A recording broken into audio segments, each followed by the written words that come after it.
Bonjour à toutes et bonjour à tous.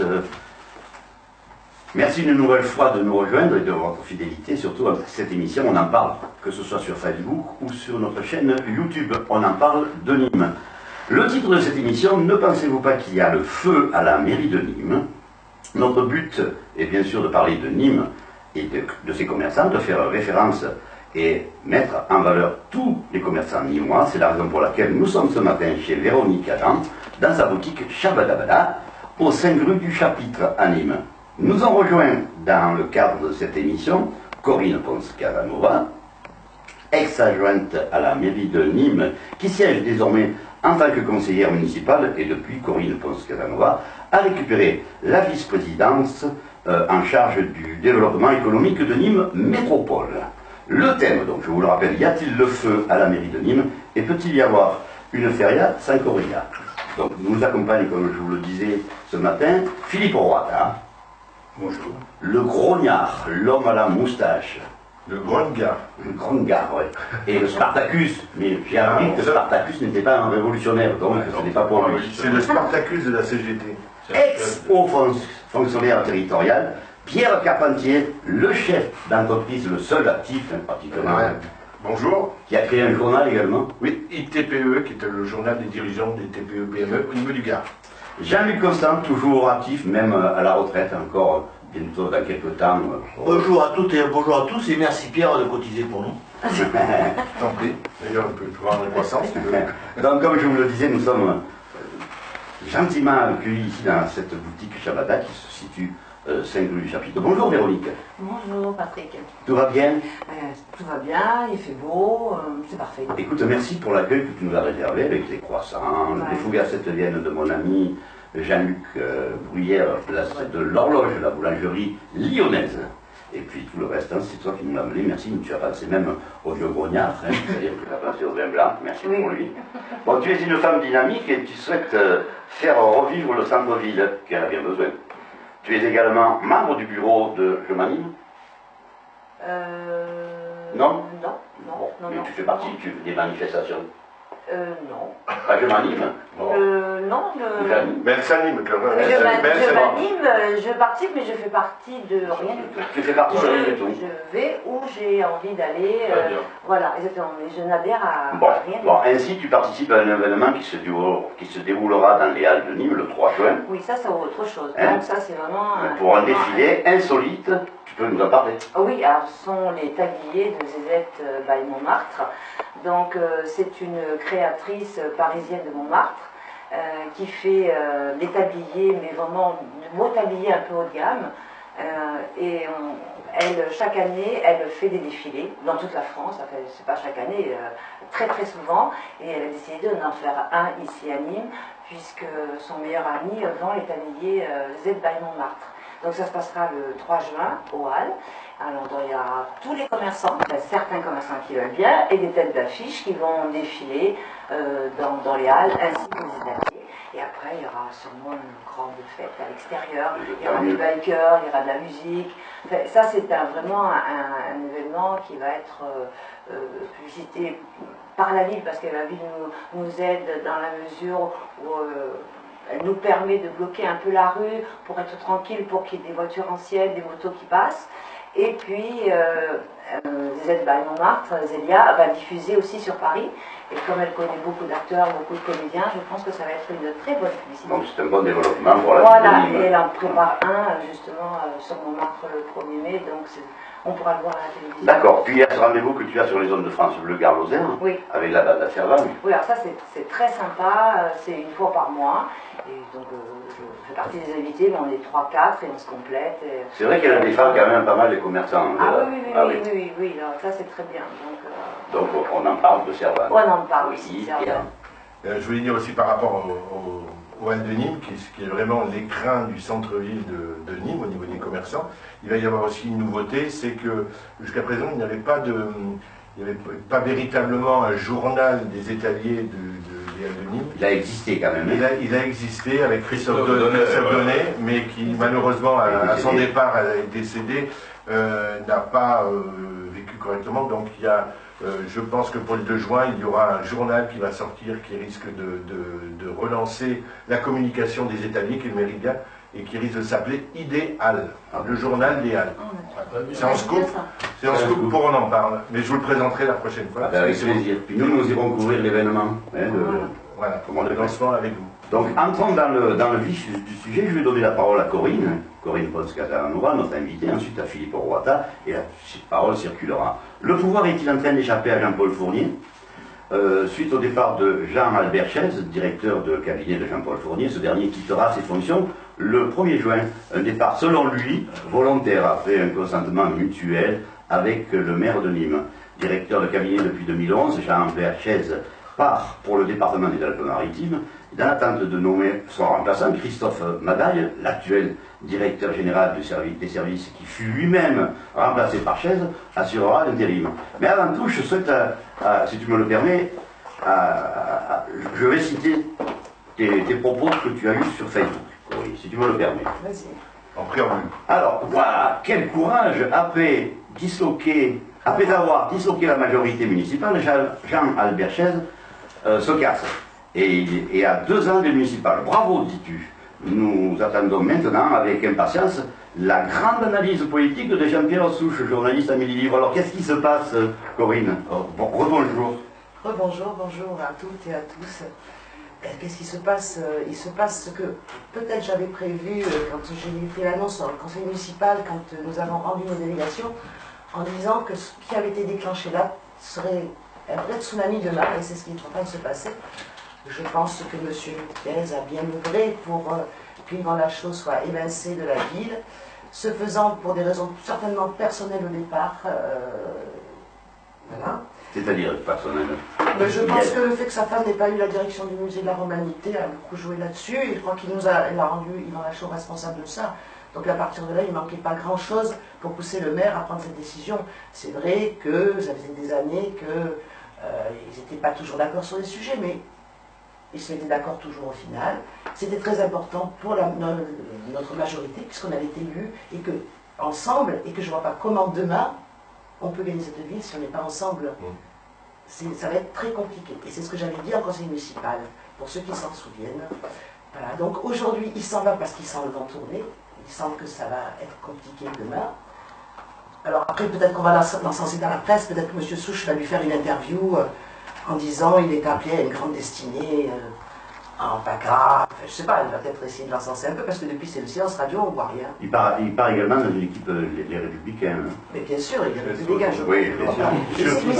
Mais si sa seule gloire, ça a été de semer la zizanie entre les élus, de diriger cette ville de façon très autoritaire, comme s'il était maire alors qu'il n'a pas du tout été élu, et qu'une fois qu'il a bien mis chantier, il s'en aille, parce que quand j'ai marqué « il se casse », c'est un peu vulgaire, mais c'est exactement ce qui se passe. J'ai pas dit il part, c'était volontaire, c'est il se casse. Et il nous laisse, nous, maintenant, gérer la situation politique de cette ville. Il faut savoir une chose, c'est qu'en coulisses, chez les élus républicains, certains se frottent les mains de voir Chaise partir. Hein, et lui qui a passé son temps à écarter les élus de la route du maire, c'est ce que tu nous disais. Ah ben voilà, c'est bien qu'aujourd'hui, les langues se délient. Ceci étant, il part comme un coq, hein. Il part très fier aujourd'hui. Il ne peut pas partir autrement. Voilà. Je ne sais pas comment il est chez lui, mais... il est très fier de ce qu'il a fait. Donc nous donnerons la parole à Philippe Roata, mais on voulait saluer André Bonora, Dédé qui est arrivé un petit peu longtemps, ce n'est pas grave. Sois le bienvenu, Dédé. Il y avait une manifestation de la CGT. Philippe, ton sentiment là-dessus, sur ce qui se passe actuellement. À mon sentiment, en dehors d'informations beaucoup plus précises, qui fait que la presse est muette, presque moi c'est muette, c'est quand même un événement tout à fait important, de mon point de vue, quand on sait les liens étroits qui unissaient le maire et son directeur de cabinet, ce qui est souvent le cas d'ailleurs. On sait bien que pendant la maladie du maire, Thiès a pris l'ascendant du pouvoir. Moi je me rappelle d'une photo qui avait été prise avec Franck Proust. Il s'est fait prendre en photo avec à sa droite Thiès et à sa gauche Madal. C'est-à-dire, moi j'avais dit, il est fou de faire une photo comme ça. Ça veut dire, je peux pas lever une oreille, hein, sinon je vais me faire taper des deux côtés. Bon. Donc c'est une nouvelle importante.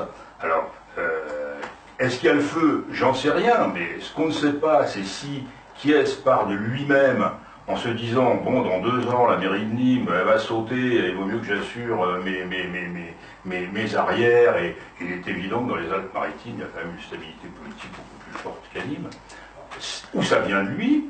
Ou ça vient du maire qui lui a dit, en gros, t'as foutu le bordel, maintenant, bon, ça suffit, mais ça, Corinne, non, non, non, ça. Mais c'est quand même une nouvelle importante. Le fait que Madal devienne aujourd'hui directeur de cabinet, il fait l'intérim, mais enfin on ne sait pas pendant combien de temps. Le DIRCAB, qui est directeur général des services, c'est très inédit. Moi, j'ai jamais vu ça. C'est un recul en termes de neutralité du service public, mais c'est vrai que le service public à Nîmes, bon, c'est pas forcément l'affaire du maire. Ah bon? Non. Tout est centralisé, mais j'ai jamais vu un truc pareil. Tout est centralisé. Qui a voix au chapitre? Bon, les élus, on parlait l'autre fois, à part 2 élus, à part Tiberivo qu'on connaît parce qu'il a la sécurité, à part Valade parce qu'on le voit toujours avec son jean et ses cravates à fleurs, mais les élus n'ont pas voix au chapitre. De toute manière, le directeur de cabinet, il avait forcément un rôle essentiel. Moi, j'ai pas vu ça, des directeurs durs. Hein. Ça se passe comme ça? C'est-à-dire qu'il y a une petite cour, et puis tous les autres ne comptent pas. Évidemment, les autres ne comptent pas. Bon. Dédé. Alors moi, je voulais un peu, pas le défendre, mais je pense que, hormis qu'il soit peut-être antipathique comme personnage pour certaines personnes, je pense que pour un maire, il a fait le job.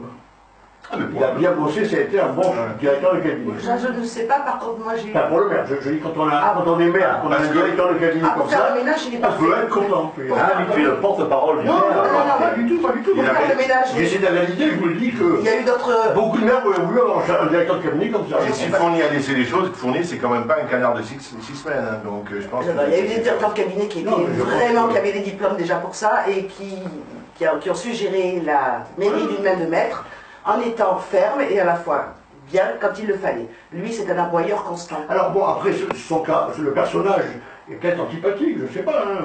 Apparemment, il est antipathique. Apparemment, d'après la majorité Alors, ça, des opinions, il est antipathique. Ça, c'est vrai, mais on n'est pas là pour juger son personnage, mais pour juger son travail. Aujourd'hui, ce que l'on dit, donc, c'est qui a mis le feu à cette mairie. Voilà. Alors, Pierre. Alors, et savoir si c'est l'événement du départ de Kies qui met un peu c'est l'événement, ou alors est-ce qu'il y a, parce que je pense qu'il y a un certain nombre d'événements qui sont en cours, qui vont pas tarder à arriver, et qui ont fait que peut-être le scénario était déjà écrit dans la peau du lapin. Quand je pense par exemple à tout ce qui est les 3 éléments qui sont à ce moment en cours, qui mettent des gros points d'interrogation, et qui peuvent faire penser que d'une certaine manière, les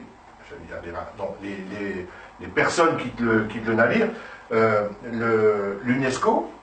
l'UNESCO, aujourd'hui, il y a pas mal de points d'interrogation et d'éléments qui font dire que c'est loin d'être gagné, alors que c'était quand même... élu, hein. C'est comment? C'est parce que j'ai lu quand même, je sais pas ça dans la presse. Écoute, pour l'instant, il y a des paramètres qui sont, sans compter un fort lobbying au niveau des anti-corridas qui sont en train de mettre estampiller Nîmes comme étant quelque chose par rapport à la corrida qui fait que ça peut mettre en péril le chose. Il y a le dossier de l'aéroport qu'il faut quand même pas oublier, sur lequel Jean-Paul Fournier a démissionné pour quelle raison. Donc ça, il faut rappelons-le au bénéfice d'Ivan Lachaud, c'est lui qui a repris les commandes. C'est Aglo qui gère ces niveaux. Il y a des compétences. Et puis il s'est quand même dit depuis longtemps que par rapport au problème de santé qu'il avait, Jean-Paul Fournier avait un objectif, c'était de lancer le musée de l'Harmonité, et qu'il a très bien fait, qui est un beau bâtiment, et qu'après, a priori, il souhaitait se retirer. Donc est-ce que ce scénario n'avait pas été mis en place un peu par le cabinet, toujours avec le chef d'orchestre qui était M. Kies, et qui fait qu'aujourd'hui, il n'y a pas que M. Kies, ou M. Chaise, comme tu dis, qui perd son fauteuil.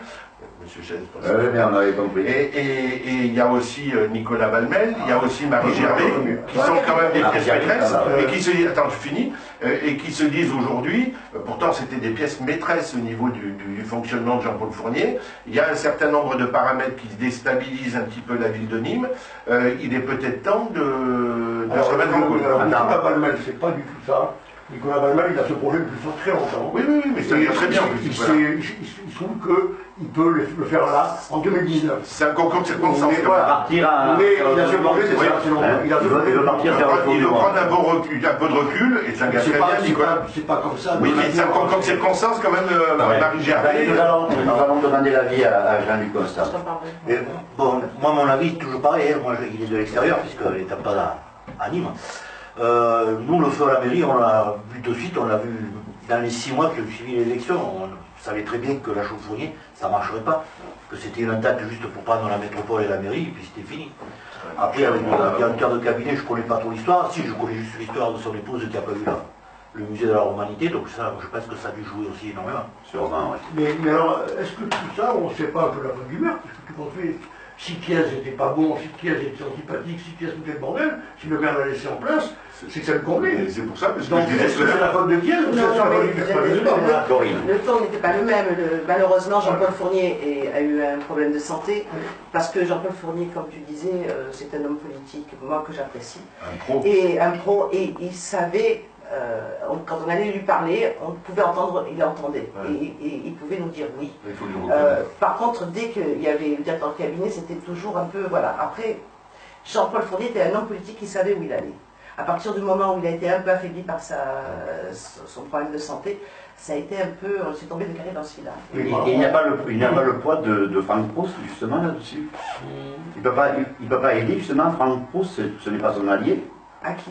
À Jean-Paul Fournier. Ce qui veut dire que... Oui, non, mais après, comme on le disait, il y a quand même des dissensions entre Franck Proust, enfin certains élus et Yvan Lachaud. C'est une question de pouvoir quelque part, de leadership qui se pose là. Et voilà, il y a des choses que vous verrez plus tard. Mais il est évident que Franck Proust... il était certainement ravi que Lachaud lui retire sa délégation, comme Julien Plantier, comme d'autres. Mais toujours la garde rapprochée, voyez-vous.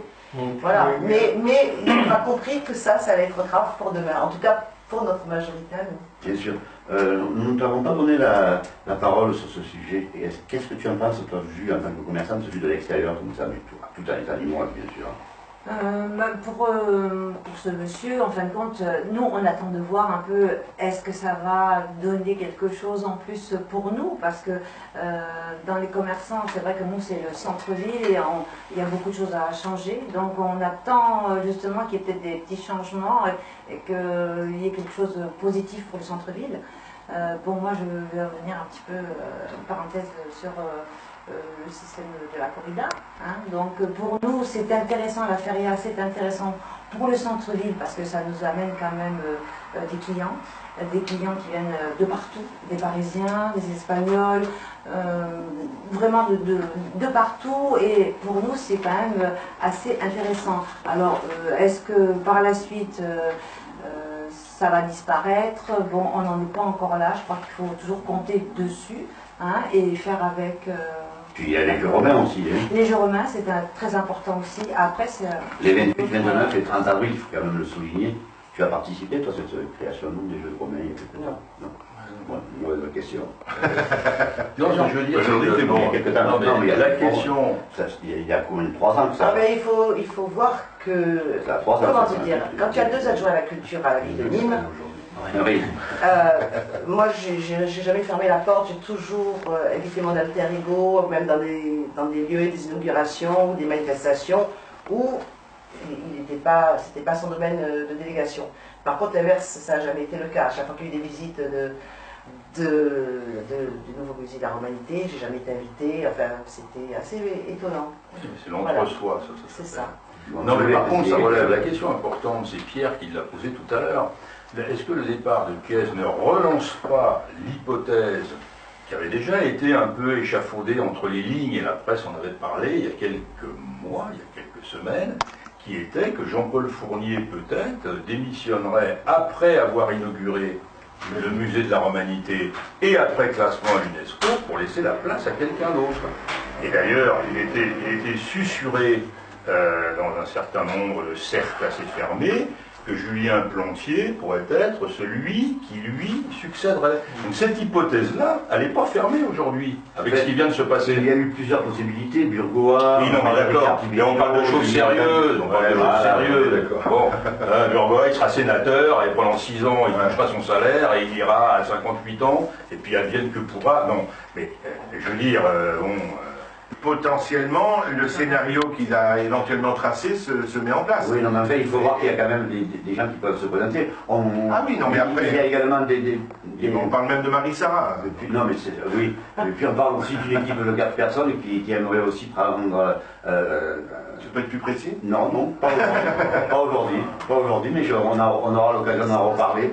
Mais non, je te parlerai. Allez, non, j'en parle pas maintenant. Non, mais la vraie question quand même, c'est que l'avenir, moi je serais pour, enfin moi je suis pas à l'UMP, donc je m'en fous, c'est pas mes hommes. Ah bon? Mais non, mais Blanquier ce serait, oui mais moi j'ai pas républicain, parce que moi je suis républicain, alors je sais pas pourquoi ils se sont appelés les républicains. Moi je suis plus républicain que certains des Ils auraient quand même pu venir te le demander. Eh ben oui, mais ce que je veux dire c'est que il est bien évident que pour les municipales qui sont dans 2 ans, il faudra être éminemment politique, hein, pour celui qui sera maire de Nîmes, parce qu'il va falloir gérer des situations qui ne vont pas être à piquer des verres. Hein. Il va y avoir 6 ou 7 listes, il va falloir jouer, alors il y a le problème naturellement de l'UDI et des Républicains, bon, qui ne se réglera pas à mon avis d'ici les municipales, donc il va falloir quelqu'un qui soit éminemment politique. Alors est-ce que Julien Plantier n'est pas un peu tendre? Un peu jeune peut-être. Un peu tendre, je dirais, tendre au niveau politique. Je crois que Richard Tiberiello avait dit, quand on avait reçu, que si le maire se représentait pas, ce serait Franck Proust qui serait le candidat légitime. Mais à condition qu'il soit là.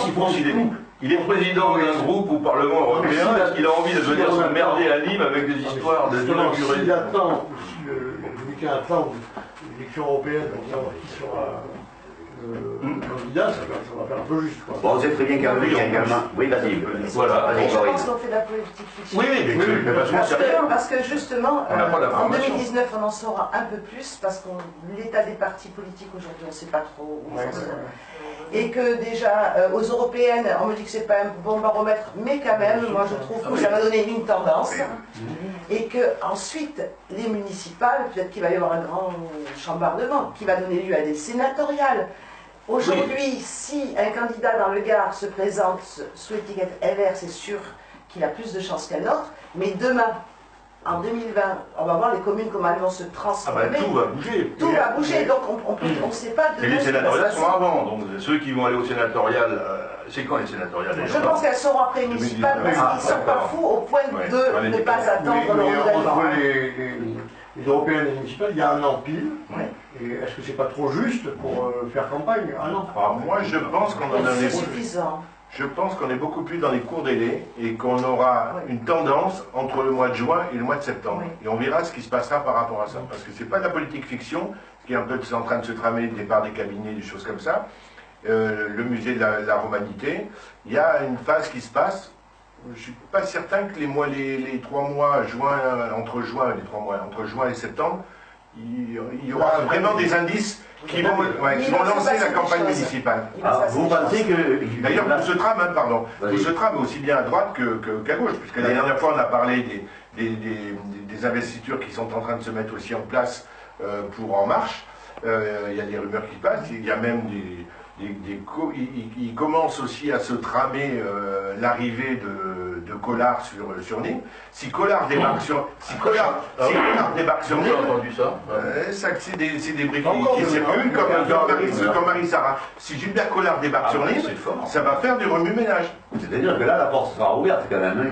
Aujourd'hui, de toute façon, toutes les portes sont fermées de partout, à gauche et à droite, avec des rivalités de personnes où les gens en ont marre. Donc il y a toujours, dans ce qui se passe, à Nîmes, on est tous des reboussiers, d'un air de dire, vous faites votre cuisine vous, et ben allez vous faire voir ailleurs.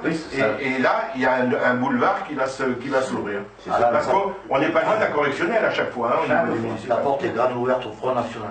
On est d'accord. Il n'y a pas d'avoir. Et que devient la gauche, là, mis à part les républicains? Et la gauche, la gauche, elle n'existe plus. Le PS est laminé. Alors c'est pas Jérôme Pêche tu parles de Jérôme Pêche, qui fait sa réunion, tu penses bien que Jérôme Pêche, il sera pas maire de Nîmes, hein, qui a qu'à faire bon, là il est à Hollywood, voilà, peu importe. Et la gauche, elle est morte. Le PS, elle n'existe plus, et le PC, il fait 2 points, 1,5 point. Bon. Mélenchon. Et Mélenchon, si, ils auront une liste. Naturellement qu'ils auront une liste. Ils ont fait fort quand même. Non mais ils auront une liste. Jean-Paul Boré, on l'a casé dans l'Aveyron, là, ça y est. Donc il sera, alors que Jean-Paul avait un projet qui pouvait être sympa. Oui, ni droite ni gauche, mais... aujourd'hui c'est En Marche qui fait ni droite ni gauche. Alors bon, on n'a pas besoin. Oui, mais le projet de Jean-Paul était quand même un projet réfléchi. Et ça, j'en ai fait partie. Voilà, donc voilà. Oui, bon, parce qu'il avait fait quand même 5 ou 6%. Non, il avait fait plus que ça. Non, 9, il a fait 9%. Mais stratégiquement, est-ce que c'est voulu? Est-ce qu'il est vraiment... est-ce qu'il va partir définitivement à Rodez? Il fait l'office du tourisme, ou un truc comme ça. C'est quand même un personnage politique, Jean-Paul Boré, par rapport à son truc. C'est une personne à qui il faut compter. Parce qu'aujourd'hui, les personnages politiques sont il y en a pas beaucoup. Il y a Yvan Lachaud, il y a Jean-Paul Fournier, et puis après, il y a Franck Proust, il y a Julien Plantier, on compte vite les billes. Non, le risque qu'on a à Nîmes, c'est qu'il y ait une quadrangulaire encore, et puis que ça se joue. Mais comme ça s'est passé en 95, exactement. À gauche, ils n'ont qu'une seule solution, c'est de faire un bon parachutage.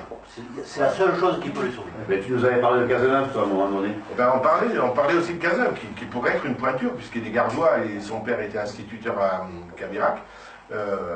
Mais bon, toujours, et pareil, c'est des rumeurs qui circulent un peu partout, comme Parce que personne ne sait. le retour de l'amie de Véronique, Personne Marissa. n'en sait rien, donc Oui. tout le monde met des hypothèses C'est vrai, les plus farfelues. On ne sait rien du tout, Mais voilà. du départ de ça. Mais alors, Mais on dira tout. comme on ne sait rien, On en parlera alors. ah oui, comme on ne sait rien, c'est de ne pas On va se régaler. Eh ben oui, On en parle. On en parle. Bien, Et de leur donner des idées. nous allons conclure sur ce débat. moi, je verrais bien Philippe quand même aux élections. Moi, je verrais bien Philippe. Tu parles, je vais avoir 70 ans. Ah bon? Je ne fais plus que ça quand même. Donc alors, peut-il y avoir une feria sans corrida? Allez, qui est-ce qui prend la parole? Oh, ça c'est impossible. Bon, alors. Impossible. Moi, je veux bien intervenir là-dessus. Ah non, pardon, excuse-moi. Impossible, non mais quand t'as dit impossible, c'est réglé. Non, je veux dire impossible dans la mesure, actuellement c'est pas possible. On est vraiment une terre à animer. De toute façon, tout ce qui est tauromachie, tout ce qu'on appelle le bio, hein, voilà. Le bio, c'est autre chose. Le bio, c'est non, c'est pas bio. En plus, je veux dire, avec Casas qui dirige les grandes arènes en Espagne et que Nîmes ne fasse plus partie de... c'est vraiment hallucinant. Bon, c'est sûr que par la suite, ça va peut-être changer, il y aura d'autres directions, mais pour l'instant... Mais là, il faut arrêter de cascailler, c'est encore tous les lobbying d'anti-corrida qui essayent de mettre le poison, le verre dans la pomme. Uniquement ça, sur ce sujet-là. Aujourd'hui, Nîmes, la feria, c'est les taureaux, c'est la fête, c'est les Nîmois, voilà, ça me paraît évident. Philippe. Non, mais l'UNESCO, de toute façon, Arles, je veux dire, fait partie de l'UNESCO et il y a des taureaux. Alors, il ne faut pas dire que l'UNESCO va empêcher, parce que Nîmes... Non, voilà. ça, Mais c'était pas à l'époque, non? Oui. Oui, Il n'y avait pas des... Oui, avec la chanson, mais je pense que ça, parce que je veux dire, la médiateur de ça aussi. Ce que je veux dire, c'est qu'aujourd'hui, les anti-corridas utilisent tous les moyens pour perturber les villes communes. Et en l'occurrence, l'UNESCO est un sujet sur lequel les anti-corridas sont rentrés dedans en pensant justement que ça pouvait être déstabilisant pour la ville de Nîmes. Philippe. Non mais il ne vous a pas échappé que la coordination des clubs taurins de Nîmes il y a une dizaine de jours, elle a ouvert un site internet, elle a lancé des pistes, elle a lancé tout un tas d'idées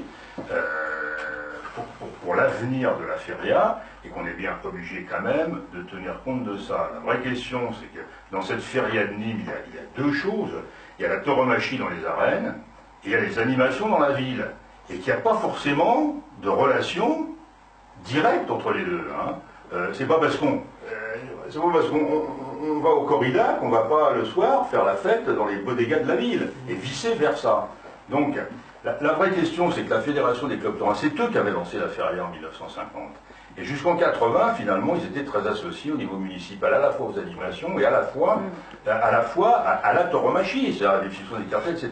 Ça s'est arrêté avec, comment il s'appelle? Non, avant, avec l'ancien maire, enfin le maire d'avant, Bousquet. La commission taurine, non? Non, mais Bousquet a arrêté la commission taurine. La commission taurine, elle a repris quand Clary est arrivé. Et d'ailleurs, quand Clary a été battu, moi je suis resté 6 mois à la mairie encore, et j'étais à la commission taurine parce que j'avais la tauromachie dans mes attributions.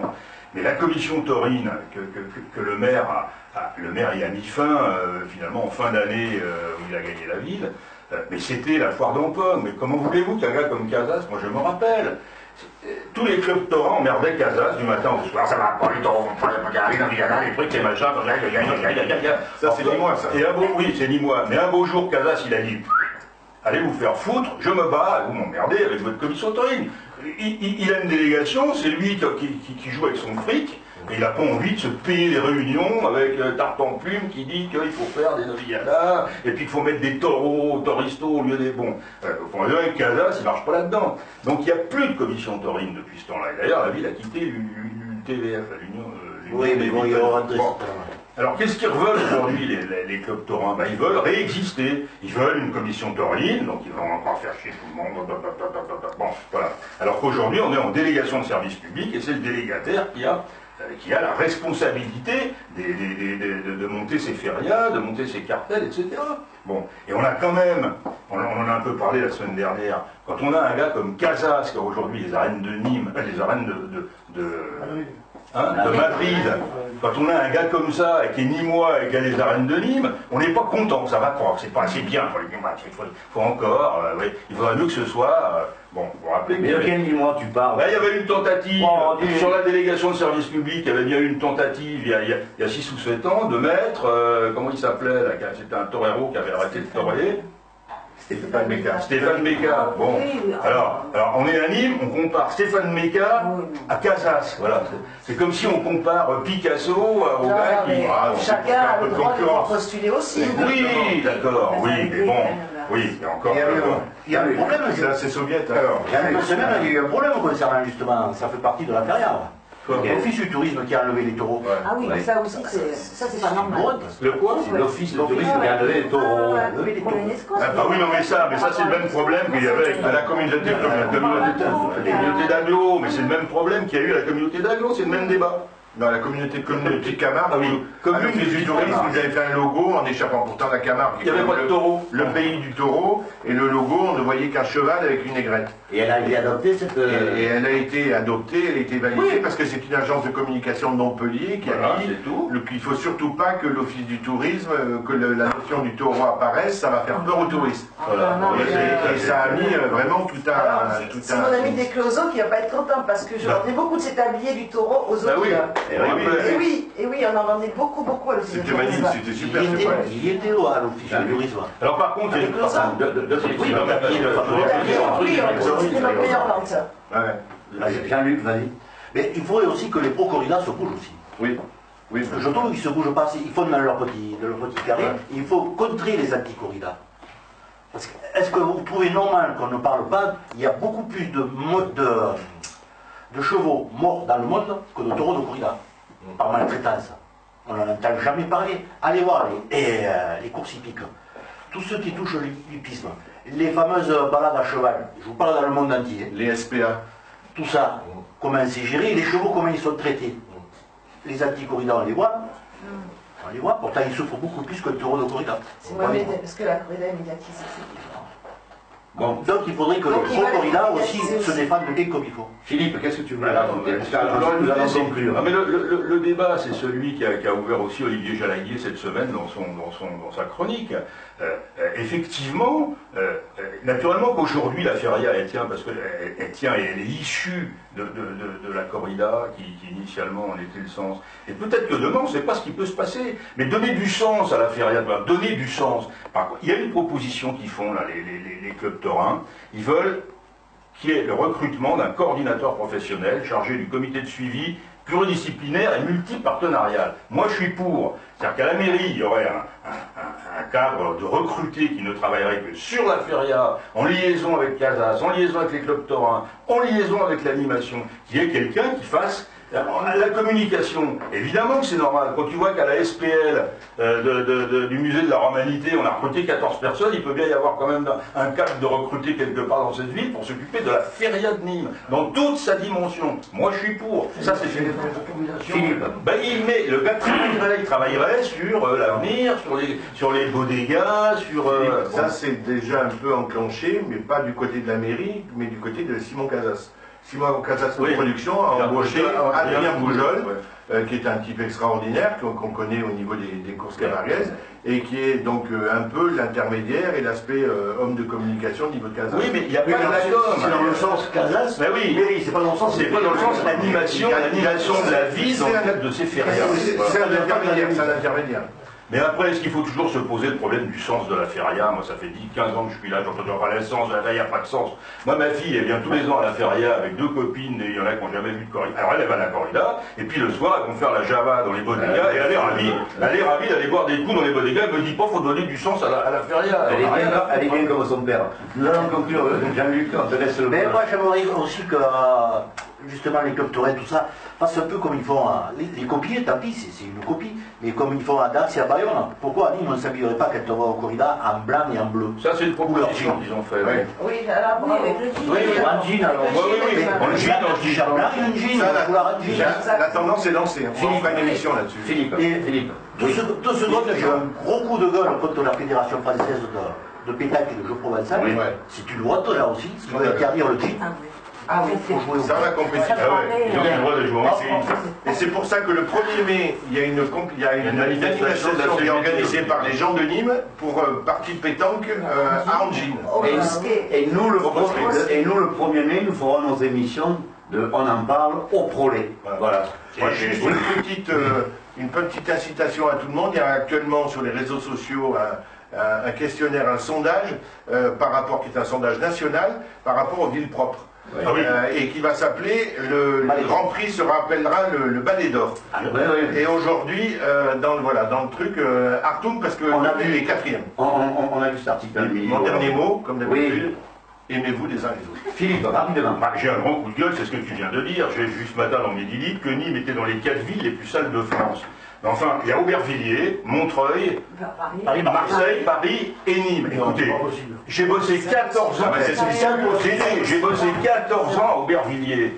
S'il n'y avait pas la grève des trains, j'aimerais faire un tour dans Aubervilliers pour voir la propre. C'est dégueulasse, il y a des papiers partout. Nous en reparlerons. Mais il n'y a pas de papier, il y a Nous en reparlerons. Par des verbes de chien, de temps en temps, partout, regarde C'est là. pas les anti-corridas qui... Non, mais c'est inadmissible. Non, Véronique, merci encore une fois de nous avoir accueillis. C'était un plaisir. Dans le magasin Chabada, rue du Chapitre. Rue du Chapitre. Corinne Ponce-Casanova, merci à toi d'être venue. Merci Ça nous de fait m'avoir toujours invité. plaisir de t'avoir. Au moins, on peut développer. Il y a Tu reviendras en plus. Bien sûr. Tu reviendras. Et bon courage pour la suite. Ah, parce qu'il y a des vacances, c'est bon. André, Bon courage pour la Dédé, suite. Merci beaucoup, Pierre. Dédé, Oh, il va falloir merci à toi tourner aussi. beaucoup. Donc nous nous retrouverons au Prolet. Merci à toi Benjamin, toujours derrière ta caméra. Écoutez, merci en tout cas à toutes et à tous. Restez-nous fidèles et puis à très bientôt. Bye bye.